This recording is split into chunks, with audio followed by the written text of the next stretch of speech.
Assalamualaikum warahmatullahi wabarakatuh. Sidang Jemaah yang berhormat sekalian, dan dihormati Ustaz Muslim yang kita sebut pada malam ini, dan mudah-mudahan akan kali kuliahnya bulanan yang hari ini. Terlebih dahulu mengucapkan selamat menyambut malam nisfu Sya'ban.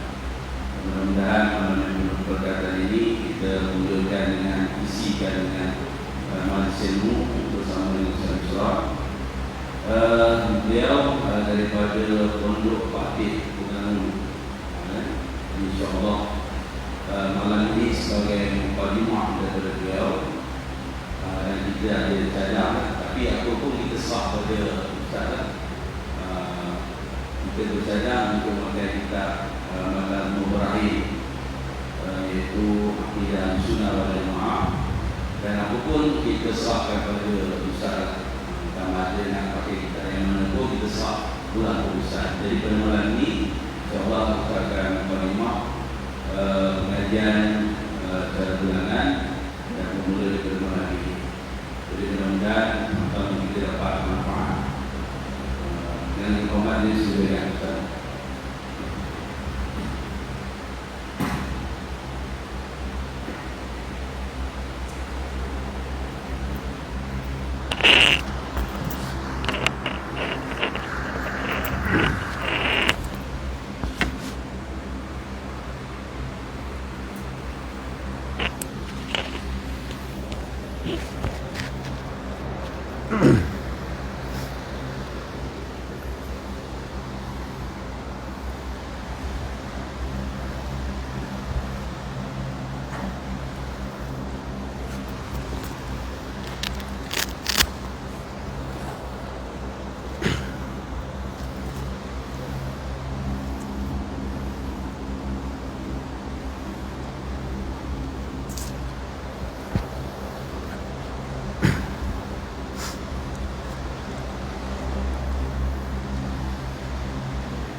Assalamualaikum warahmatullahi wabarakatuh. Alhamdulillahi rabbil alamin, wassalatu wassalamu ala asyrafil anbiya'i wal mursalin wa ala alihi wa sahbihi ajma'in. Rabbi syrah li sadri wa yassir li amri wahlul 'uqdatam min lisani yafqahu qawli. Allahumma alimna ma jahilna wanfa'na bima 'allamtana waj'alna minal mukhlisin. ربنا لا تجعلنا فتنة لقوم الظالمين ربنا أتمم لنا نورنا واغفر لنا إنك على كل شيء قدير ربنا أفرغ علينا صبرا وثبت أقدامنا وانصرنا على القوم الظالمين اللهم صل على سيدنا محمد الفاتح لما أغلق والخاتم لما سبق ناصر الحق بالحق والهدي إلى صراطك المستقيم وعلى آله حق قدره ومقداره العظيم. Alhamdulillah, syukur kita kepada Allah Subhanahu wa taala kerana dengan hidayah dan taufik daripada Allah dapat sama-sama kita berada di dalam satu majlis ilmu. Mudah-mudahan kehadiran kita dengan niat ikhlas kerana Allah akan dibayar ganjarannya di sisi Allah Subhanahu wa taala.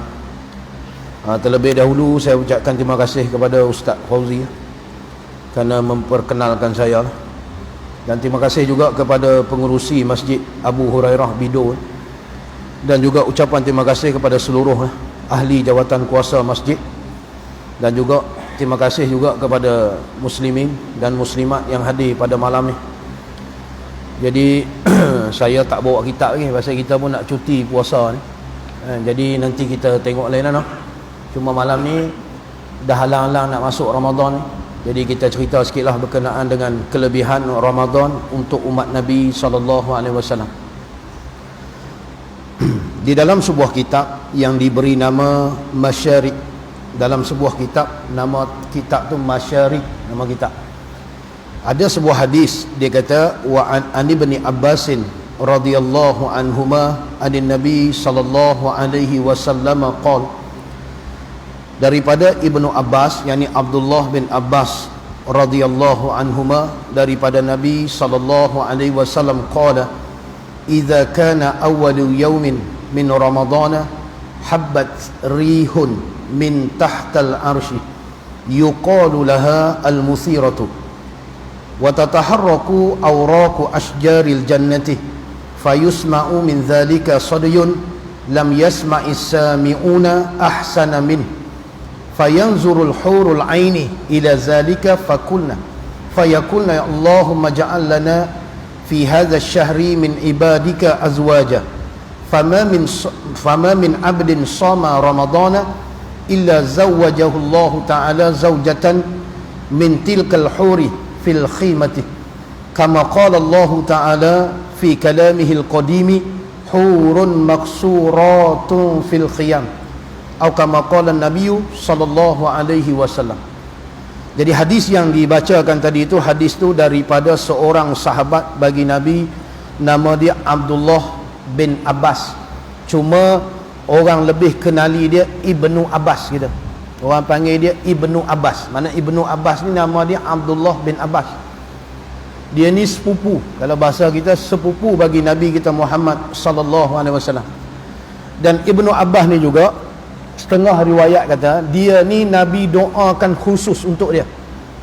Mana ada sahabat ramai-ramai ni, dia ni Nabi doa special lah kalau bahasa kita. Antara yang didoa oleh Nabi, dia ni minta Allah Ta'ala bagi dia faham, Nabi kata, tentang Quran. Maksud dia terjematul Quran. Bila terjematul Quran tu, jangan faham kata terjemah. Terjemah ni semua orang boleh terjemah. Dia makna terjemah di sini, bila ayat Quran tu turun, dia dah tahu turun sebab apa. Dia punya pakar betul-betul.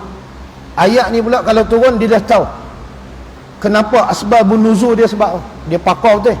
Makna kalau bahasa mudah dia, seseorang yang faham makna yang tersurat dan tersirat itu. Ibnu Abbas. Kemudian dia ni, Ibnu Abbas ni, kalau kita tengoklah, kalau biasa bab Quran dia akan sebut telah mentafsir oleh Ibnu Abbas. Tu nak cerita dia pakar. Kalau kita tengok satu kitab, nama dia Yawaqitul wal Jawahir, kitab Jawi. Kan biasa kita duk dengar kalimah wailun, fawailul lil musallin. Kan kita duk dengar wailun kan, will tu.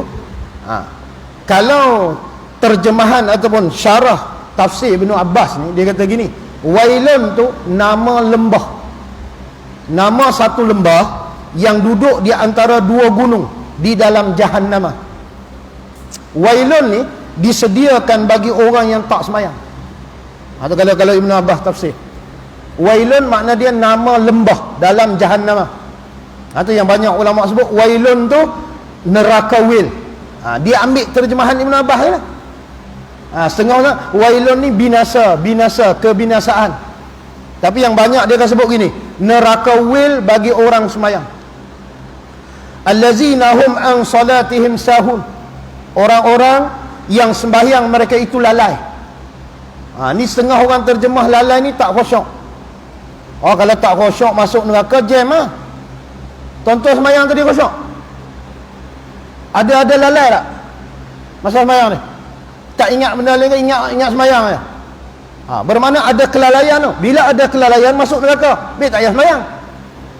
Dia bukan makna meninggal semayang. Dia bukan makna lalai, bukan makna tak khusyuk. Dia makna tak semayang. Bahasa mudah dia.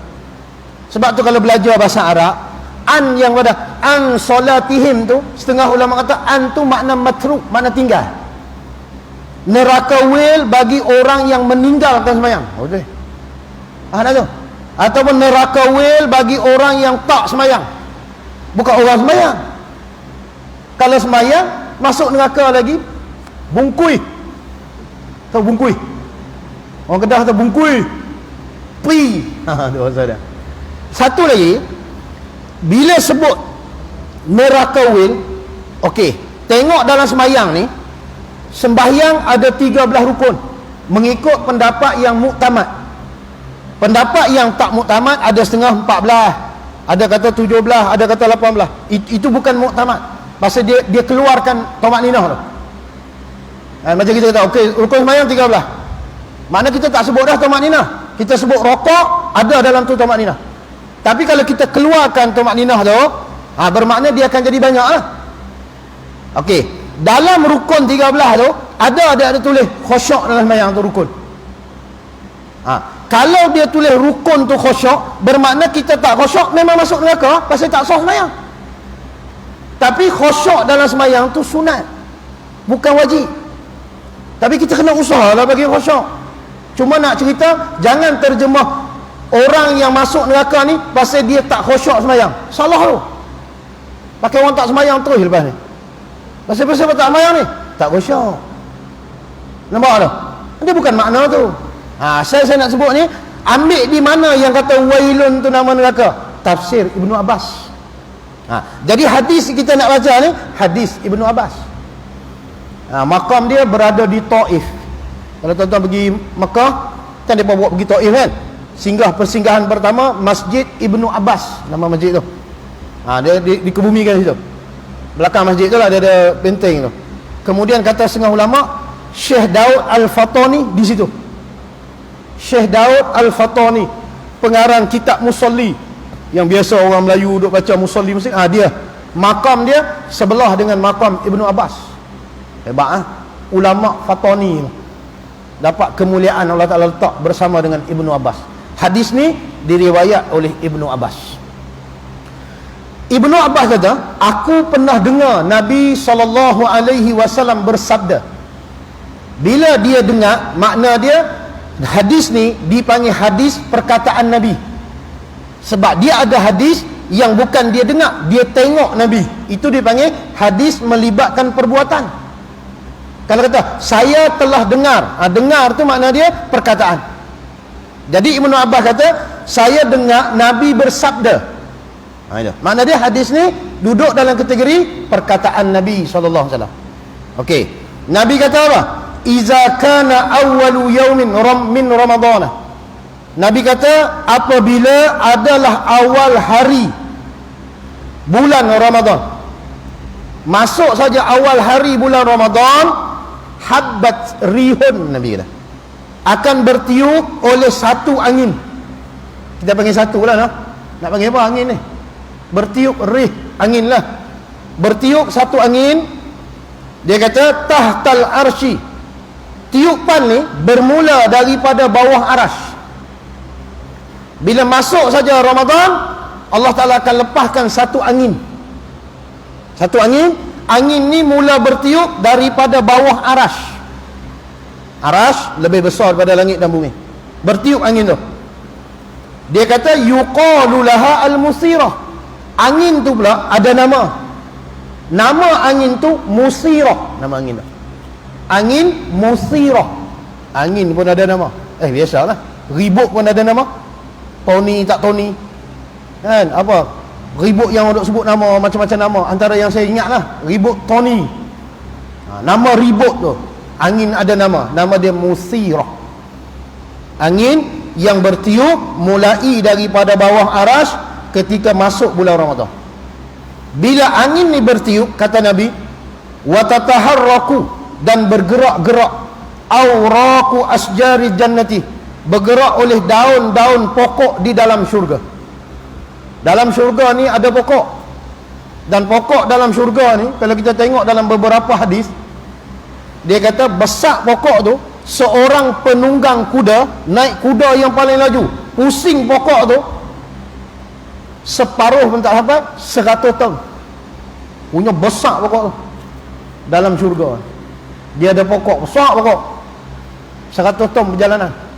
Bermakna seorang penunggang ni kalau nak pusing pokok tak lepas. Besar mana pokok dalam syurga ni. Okey, bila angin tu bertiup, daun-daun pokok tu dia akan, bahasa kita, bergerak daun pokok tu. Bila bergerak, dia kata fayusma'u, dia kata min zalika sadiyun. Bila daun tu bergerak, akan didengar daripada gerakan daun tu yang dia duk bergerak tu, Kan? Daun pokok bergerak tu, dia akan mengeluarkan bunyi dengung. Bunyi dengung. Bunyi berdengung.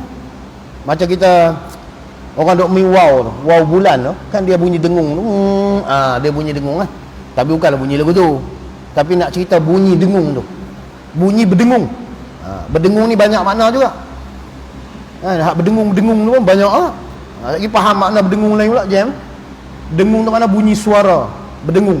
Dia kata lam yasma'is sami'una ahsana min.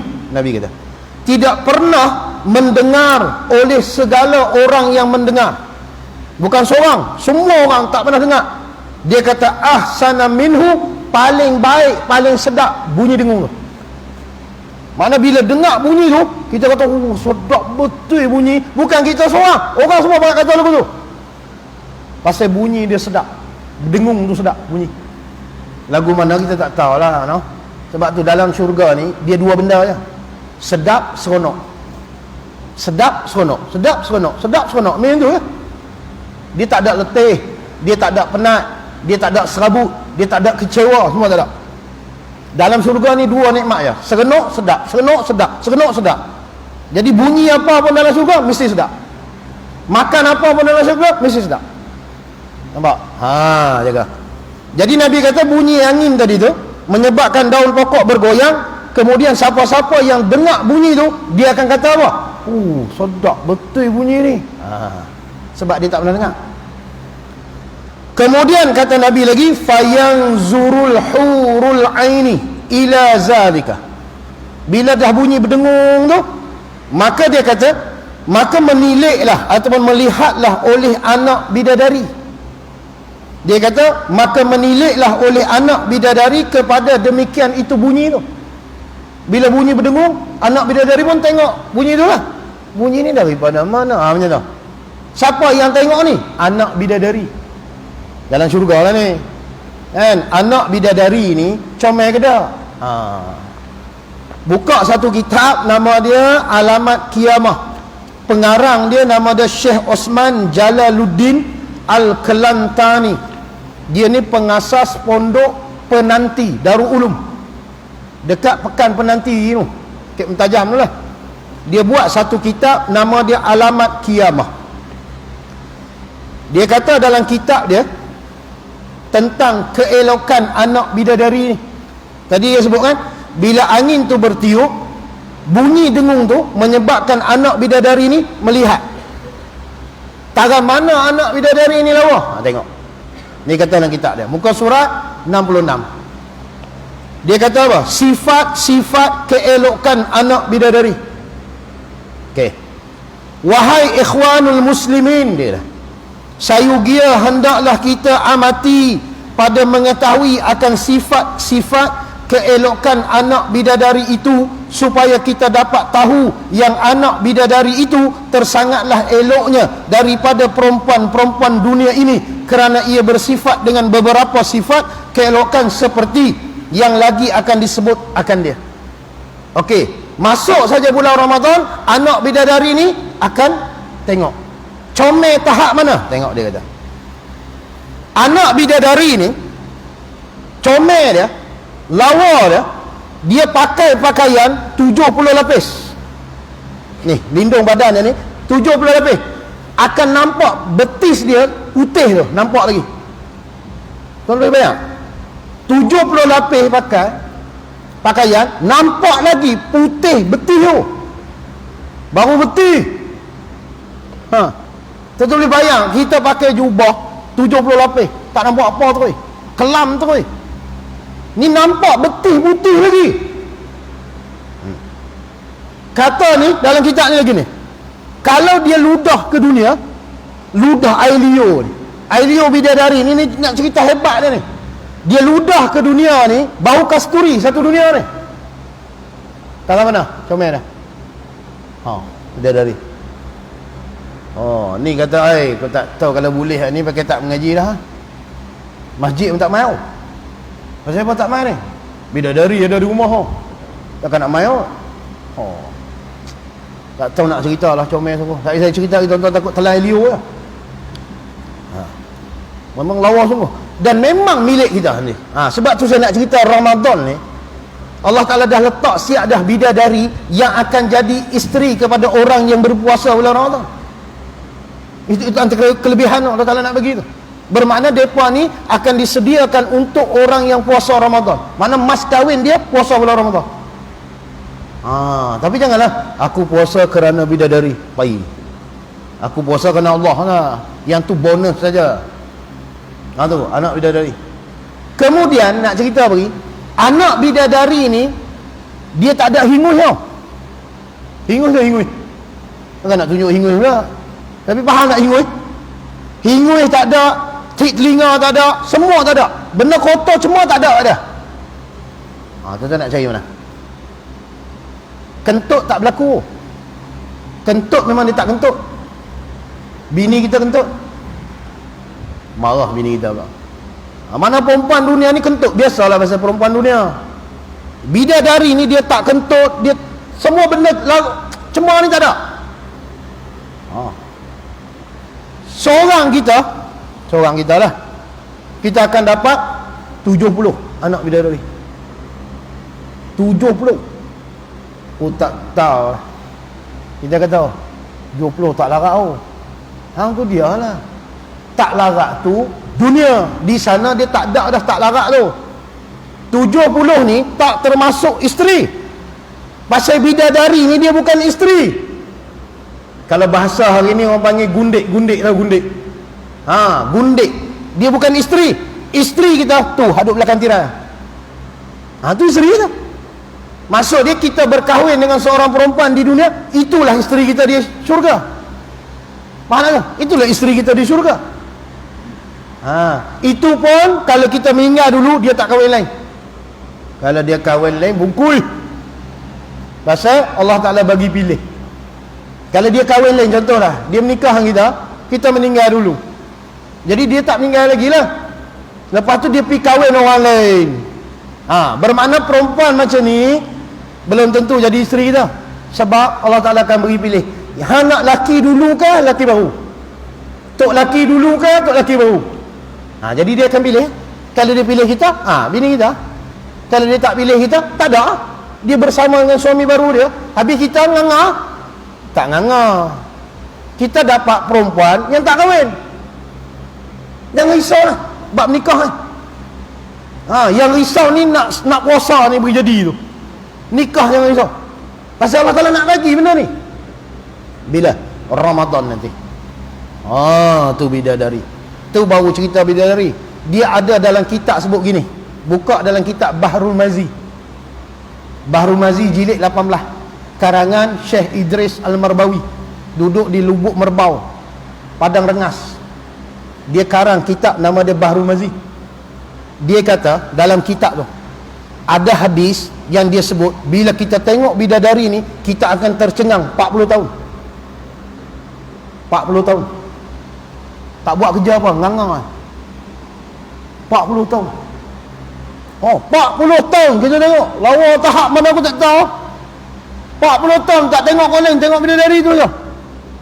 Pakai tak makan ke darah semua. Tengok. Tu kita tambah jalan. Tak ada hadis tu. Punya lawa 40 tahun. Kita tengok perempuan lawa berapa lama? 4 hari. Tengok 4 minit, bini aku lawa. Asal je dia mari lawa. Biasa. Nampak tu? Tu yang ramai kecewa. Seorang artis tu menikah. Jengkreng tu. Apa nama dia? Apa nama dia? Apa nama? Yang kahwin ni, dia meletup ni. Apa nama dia? Tok Imam nama ke? Tak kenal? Tok Imam kenal. Nelofa. Nama dia Nelofa. Mana dia punya serenuk lah dia nikah. Ada yang kecewa pada. Tak apa lah jangan cerita tu. Tara tu lawa, tapi kalau kentut busuk tak? Busuk tak? Busuk. Lebih-lebih lagi makan telur. Lagi kau punya bau. Tara tu comel je kalau kita tengok. Lawa. Lawa kita tu ada 40 tahun. Ada 4 jam. Sat je. Tapi bidadari ni ambil masa 40 tahun tengok. Tara mana lawa pun tak tahu. 40 tahun tengok. Tak tahu nak abang dah kan. Saya pergi Turki, tahu Turki? Turki, dia kan dia sebelah Asia, sebelah Europe kan. Turki ni dia masuk dua. Belah Europe pun ada separuh, belah Asia pun ada. Turki ni. Nak cerita, orang Turki memang lawa tu. Lawa sungguh. Siap dia ajak bergambar ni. Tergugat tu. Tapi pasal kita jenis setia pada isteri kan, jadi kita tak layan sangat comel macam mana, kita tak layan pasal bini kita lawa ni. Pasal live tu cakap macam tu. Pasal lawa sungguh. Allah Ta'ala beri mata biru dengan lawa tak tahu nak abang. Kita tengok-tengok tu, lawanya. Tapi tak ada lah sampai 4 jam tercengang tu. Besar ya? Ini 40 tahun. Allahu Akbar. Ni Allah Ta'ala bagi. Kemudian dia kata apa? Bila bidadari ni dengar bunyi dengung tu, bidadari ni dah tahu dah masuk Ramadan. Hak lawa ni. Kemudian dia kata, Allahumma ja'al lana, ni bidadari berdoa ni, Allahumma ja'al lana fi hadha syahri min ibadika azwaja. Ya Allah, jadikan bagi kami ni beberapa suami. Tu. Dia minta, ya Allah, sempurna bulan Ramadan ni, carilah suami untuk kami. Bidadari berdoa ni bila masuk bulan Ramadan ni. Kemudian kata Nabi, fama min abdin, maka tidak ada daripada seorang hamba Allah sama Ramadana, yang dia telah berpuasa bulan Ramadan. Dia puasa bulan Ramadan kerana Allah, illa zawajahu Allah Ta'ala, melainkan akan memperkahwin akan dia oleh Allah Ta'ala akan salah seorang daripada anak bidadari itu. Nampak tu kelebihan tu? Hang puasa saja tu mas kahwinan dengan anak bidadari yang dia berdoa, ya Allah, malam ni Ramadan ni carilah bagi kami suami. Kita dapat tu. Nampak tu?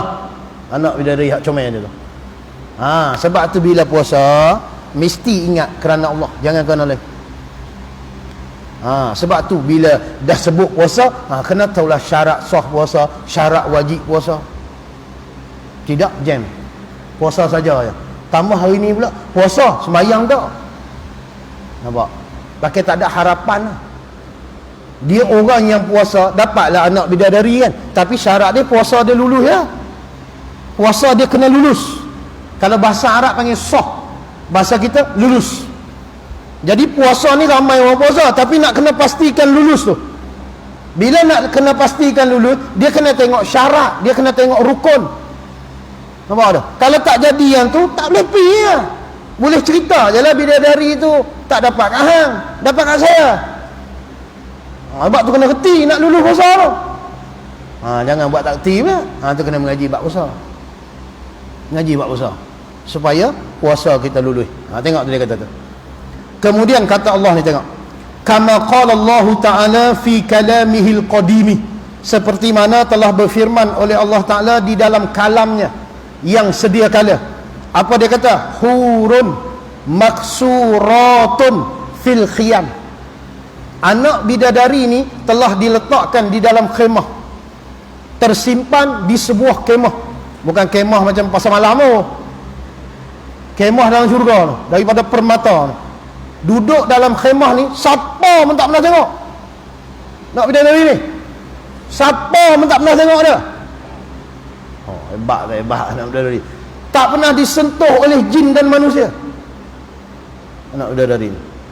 Dia kata, wa ala kulli hawra'i minhunna sab'una hullatan laysat ala launin wahidin wa li kulli imra'atin sarirun min yaqutatil hamra' mansujun bid-durri wa ala kulli saririn sab'una firashan wa sab'una ma'idatan min alwani at-ta'ami hadza liman shoma ramadana siwa ma amila minal hasanati.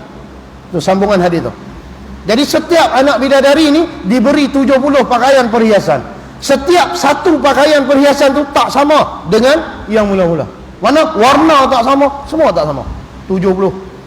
Kemudian diberi kepada dia sebuah katil yang diperbuat daripada batu permata yang berwarna merah. Katil tu bukan katil IKEA tu ataupun kot memot tu. Bukan katil tu. Ini katil batu permata dia buat. Kemudian ada 70 hamparan yang berlainan warna dia atas katil. Kemudian disedia pula hidangan, 70 hidangan. Semua ni untuk orang yang puasa Ramadan saja. Hang buat amalan lain di bulan Ramadan tak kira lagi, kira puasa saja.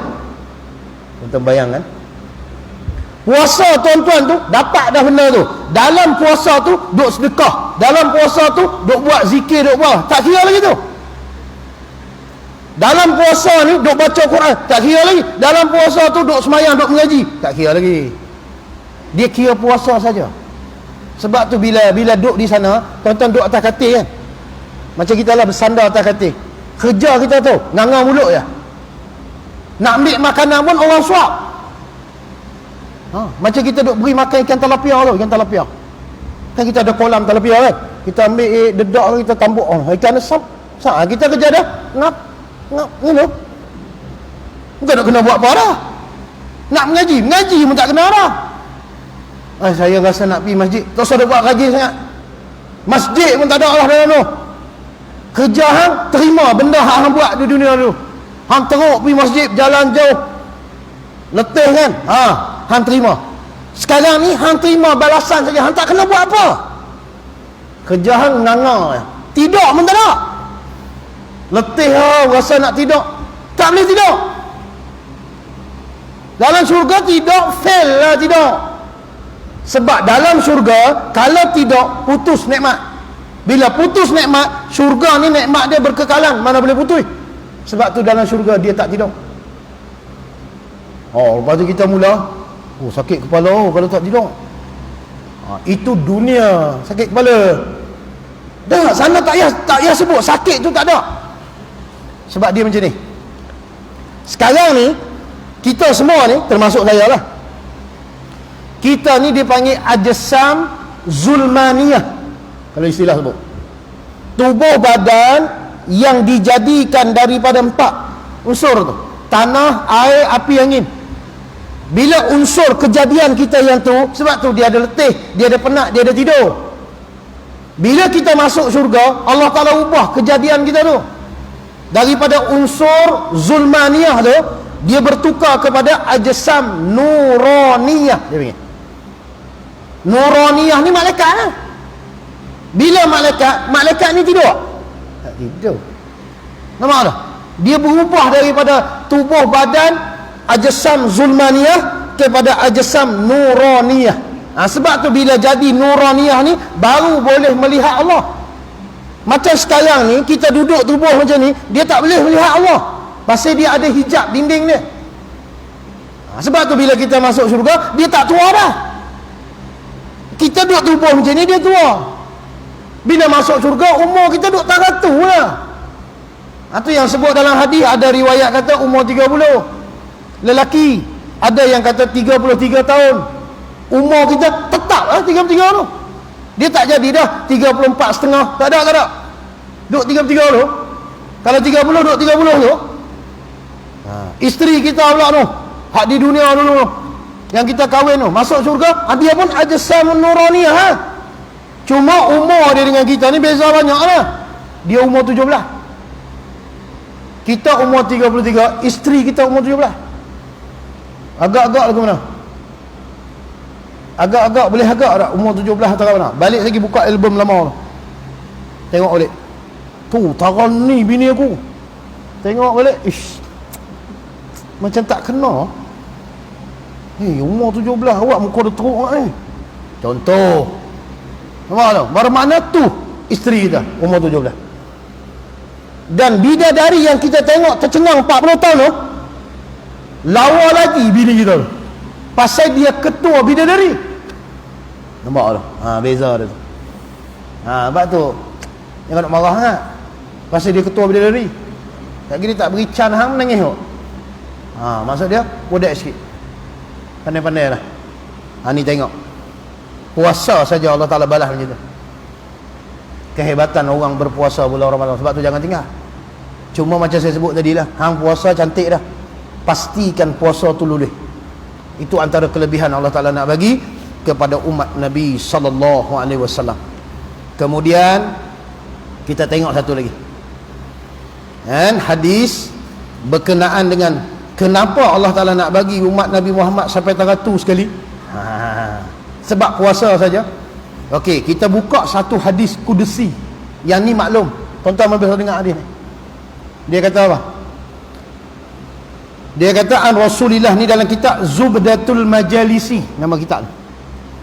Dia kata ruwiya an Rasulillah sallallahu alaihi wasallam hakian an Rabbih Ta'ala. Riwayat ni daripada Nabi, hal kerana Nabi ni menceritakan perkataan ni daripada Allah, mana hadis kudusi.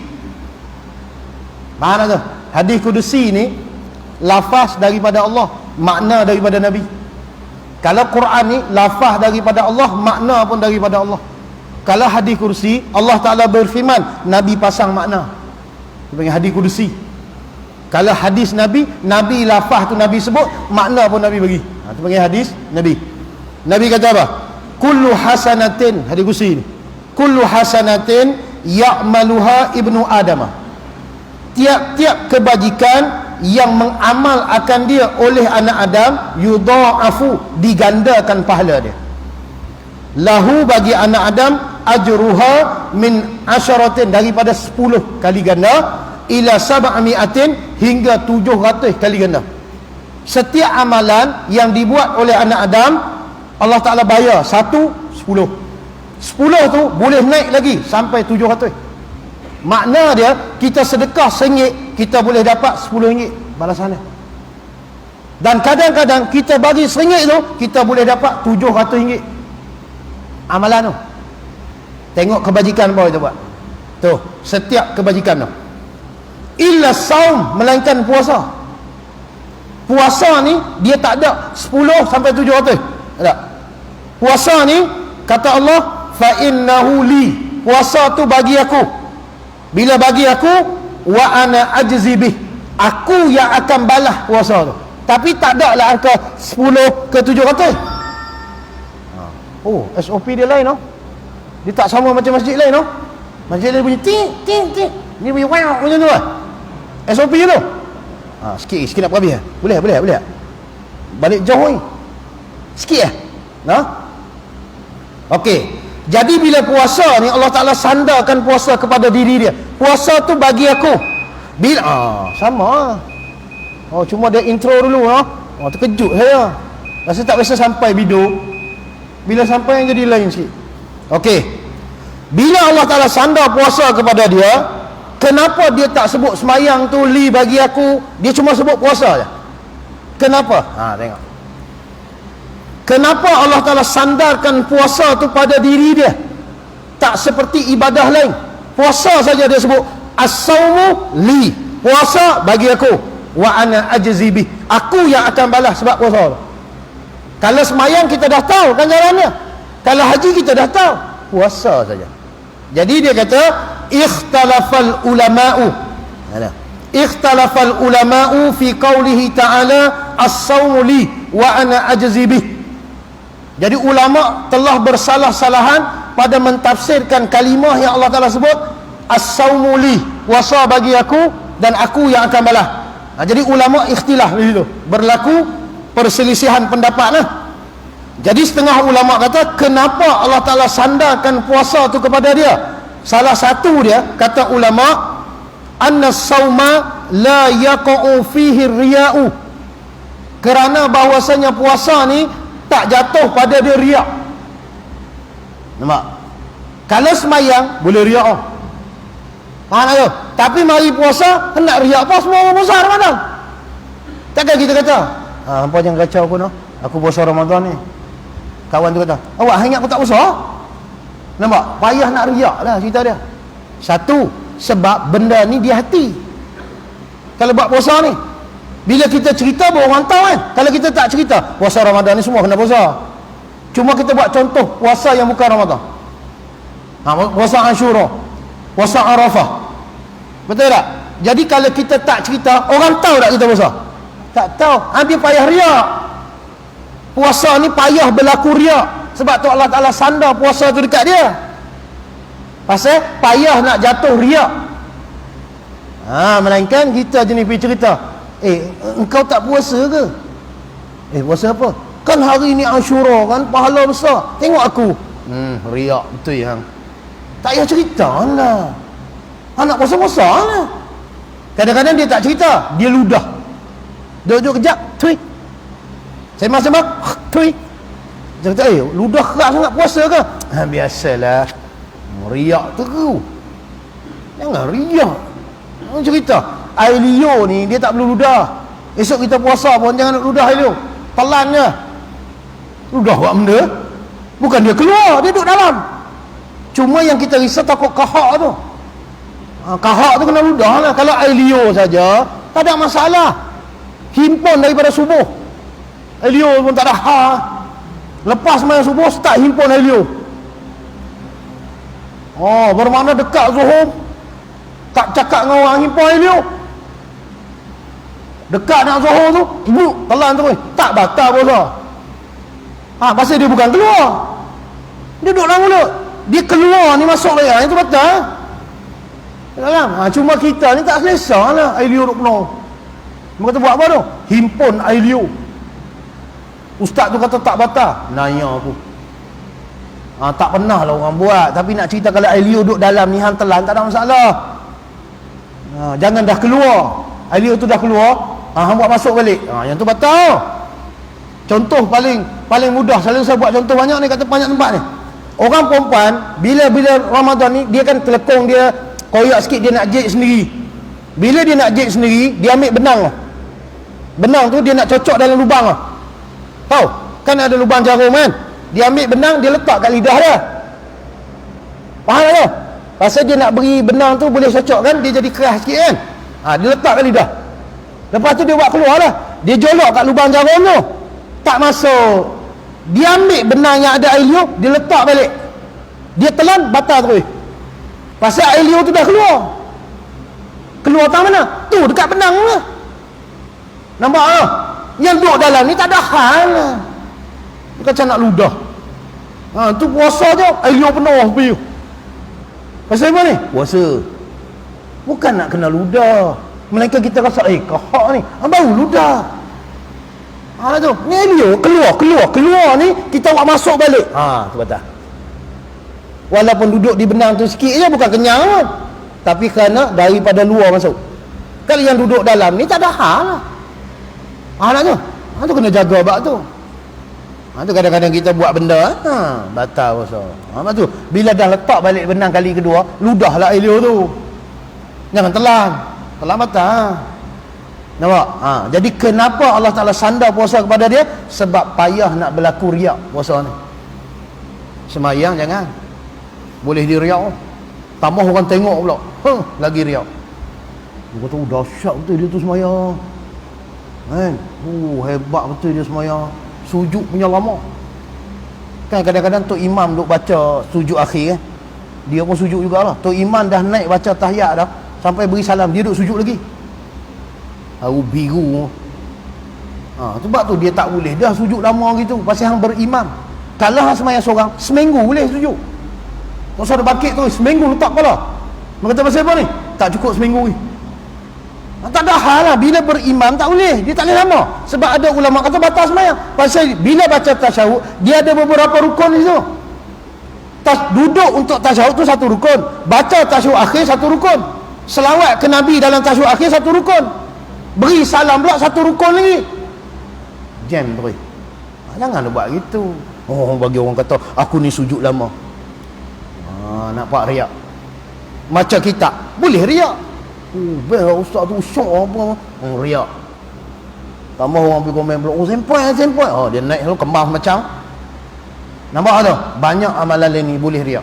Sebab tu Allah Ta'ala sandar puasa kepada dia, sebab payah nak berlaku riak. Tu wa ana ajzibih, bermakna pahala puasa ni tersembunyi banyak orang. Tersembunyi.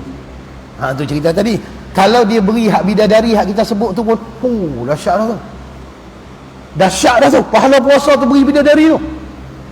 Tu belum cerita babur raya nak faham masuk orang puasa tu, tak cerita lagi. Kita boleh bayang tak? Lebih tak lebih puasa. Sebab tu azam tahun ni aku puasa nak beri cantik. Benda pertama aku nak buat apa dia? Aku nak cari perkara yang boleh membatal puasa, aku nak faham betul-betul.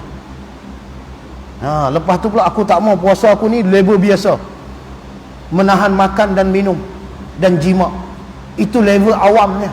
Takkan tiap tahu untuk lagu tu. Aku tahun ni aku nak buat macam ni.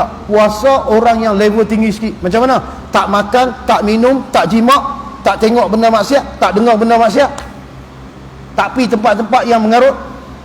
Bermakna puasa anggota zahir dan puasa anggota batin. Power tu.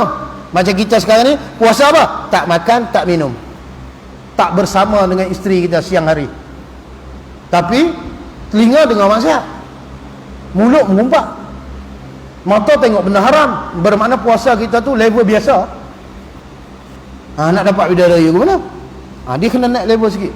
Puasa mata, puasa telinga, puasa mulut, puasa kaki, semua puasa habis.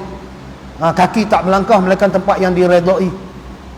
Tangan tak pegang sesuatu melainkan pegang benda yang disuruh pegang. Ni power lah. Tu azam lagu tu. Puasa tahun ni aku nak buat macam ni, aku nak cari beri lebih sikit puasa aku ni. Tapi tak payah ada upload Facebook. Cari apa dia benda aku nak buat ni. Baru dia naik puasa tu. Lepas tu kesan dia tengok lepas raya. Sebab tu bila mari puasa sunat, relax je boleh puasa. Nampak tak? Pasal kesan puasa Ramadan kita berjaya. Ni kalau ke puasa kita kurang berjaya, tengok bila mari puasa sunat dia malah. Ni saya bukan kata tuan-tuan, kata kat diri sendiri. Dia malah. Nampak tu masa duduk pondok dulu, puasa sunat bila keluar pada pondok elok nak puasa, member kata nak puasa. Kami ingat ni nak jamu makan nasi biryani, tak jadi puasa tu. Nampak? Dia ujian dahsyat. Tu kita kena naik sikit tu. Jadi setakat tu lah, saya pun tak boleh lebih-lebih kan. Jadi tu 45 minit ni, 40 minit pasal tak larat nak bayar 1,000. Jadi kita berhenti tuan-tuan. Jadi insyaAllah panjang umur, murah rezeki, kita akan bertemu lagi. Cuma saya nak ni ada sikit lah benda. Selalu ustaz mari mesti ada kutipan derma ni bukan derma, ni jualan amal. Jualan amal pun RM1.50 je satu benda. Tasbih digital. Saya buat ni pun bukan pasal apa, pasal saya nak kumpul dana tu, saya nak bagi kat kawan saya, pondok dia di Terengganu. Dia buka pondok di Terengganu, mengaji sekali di pondok Pak Teh dulu. Dia dah buka pondok, jadi dia pun nak buat berbuka puasa. Jadi saya nak minta derma, nampak saya payah minta derma. Jadi saya tolong dia aja. Satu barang tu tasbih digital, boleh gunalah untuk nak zikir apa tu. RM1.50 satu tu. Jadi kat modal RM1, abah siap modal RM1, saya ambil RM5. Jadi duit tu saya akan bagi kat dia untuk sumbangan berbuka puasa. Nanti ada kawan saya bawa tasbih digital tu, tak mahal pun RM1.50. Tapi kalau tuan-tuan nak bayar RM2 pun tak apa. Tuan-tuan kata satu tasbih ni saya bayar RM10, boleh, tak ada hal. Cuma harga dia RM1.50. Okey, itu satu. Kemudian yang kedua, ada lagi ustaz, dah halal mari kan. Satu lagi, ada buku wakaf. Wakaf beli bangunan. Bangunan tu dah beroperasi di Simpang Pulai. Bangunan tu untuk kuliah duha, kuliah budak-budak, semua ada lah. Daripada hari Senin sampai hari seminggu lah pusing. Jadi setiap ustaz akan pergi buat kuliah duha hari ni, ada kuliah Quran. Dan bangunan tu telah kami ni duk kutip ni dah ada 100,000 lebih lah dapat. Bermakna bangunan tu harga dia 260,000. Jadi kami dah kutip dapat 100,000 lebih. Kami buat buku wakaf RM10 tu. Masa tuan-tuan beli buku tu, ingat nanti aku nak wakaf RM10 ni untuk beli bangunan. Selama mana bangunan tu diguna untuk orang mengajak pun tuan-tuan dapat. Dan bangunan tu tak boleh milik siapa-siapa. Dia akan kekal wakaf sampai bila-bila. Maksud dia bila generasi yang urus ni, kami ni meninggal, orang yang akan ambil alih, dia tetap akan jadi wakaf bangunan tu. Cuma bulanan setahun ni telah dibayar oleh Datuk Ustaz Kazim, 10,000 dia bayar sewaan tu. Untuk setahun dia bayar dah duit dia. Jadi sekarang ni kami nak beli tu bangunan tu 260,000. Nanti saya ada buku tu, tuan-tuan tengok sendiri lah. Dalam buku tu ada ayat Quran, ada cerita tentang kelebihan Ramadan, syarat-syarat wajib puasa apa semua lah. Buku tu harga dia RM10, bukan harga RM10. Mana tuan-tuan niat wakaf RM10 tu. Tak kira ada buku tu. Jadi nanti tuan-tuan boleh baca lah, belakang tu ada cerita lah sikit di mana kedudukan bangunan tu. Kalau saya cerita cara ringkas, tuan-tuan pergi keluar tol Simpang Pulai nak menghala ke Gopeng, nak menghala ke Kopeng, tuan-tuan akan jumpa satu Petronas belah kiri. Bila tuan-tuan tengok Petronas belah kiri, tuan-tuan tengok belah kanan ada bangunan 2 tingkat. Bangunan tu warna hijau muda, 2 tingkat, 260,000. Tu bangunan tu dia akan tulis Darul Taklim. Jadi tuan-tuan akan tengok aktiviti yang dibuat di situ. Dirasmi oleh ahli jawatan kuasa mufti jawatan kuasa fatwa negeri Perak, Tuan Guru Syuaib Din, dia rasmi. Jadi benda ni berdaftar lah, bukan kita duk reka ni. Cuma kita kalau boleh kita nak beli bangunan. Jadi tuan-tuan ada duit lebih ke apa, boleh lah. Tak ada paksaan lah. Cuma kalau RM10 ingat saya ni wakil saja. Wakil untuk ambil duit tuan-tuan serah kepada Darul Taklim, beli bangunan lah. Nanti kalau tuan-tuan kata tak bawa duit, tuan-tuan nak transfer, ada nombor akaun di situ. Tuan-tuan transfer je. Lepas tu beritahu berapa tuan-tuan transfer. 2 juta ke 3 juta ke abang. Ataupun RM3 ke RM2 tak kisah lah. Kita nak buat beli bangunan ni untuk masa depan anak-anak kita ni, nak buat kelas taklim apa semua tu. Sekadar tu dulu. Minta maaf banyak-banyak lah pasal promosi lebih sikit. Baca kitab tak tahu mana pun. Jadi insya-Allah panjang umur, murah rezeki, kita akan bertemu lagi. Sekali lagi saya ucapkan terima kasih kepada pengurusi Masjid Abu Hurairah dan seluruh ahli jawatan kuasa masjid, Tok Imam, Tok Bilal, semualah yang hadir pada malam ni. Dan saya minta maaf jugalah kalau terkasar bahasa yang saya guna ni tuan-tuan terkasar ke apa, saya minta maaf. Kemudian saya nak ucapkan selamat menyambut Ramadan Al-Mubarak. Mudah-mudahan Ramadan kita ni jadi yang terbaik. Assalamualaikum warahmatullahi wabarakatuh. A'udzubillahi minasyaitonirrajim. Bismillahirrahmanirrahim. Alhamdulillahirabbil alamin wassalatu wassalamu ala asyrafil anbiya'i wal mursalin wa ala alihi washabihi ajmain. Allahumma ta'ala wa tarfina warzuqna ya rabbi famana bil mursalin wa sallallahu alaihi wa sallam walhamdulillahi rabbil alamin.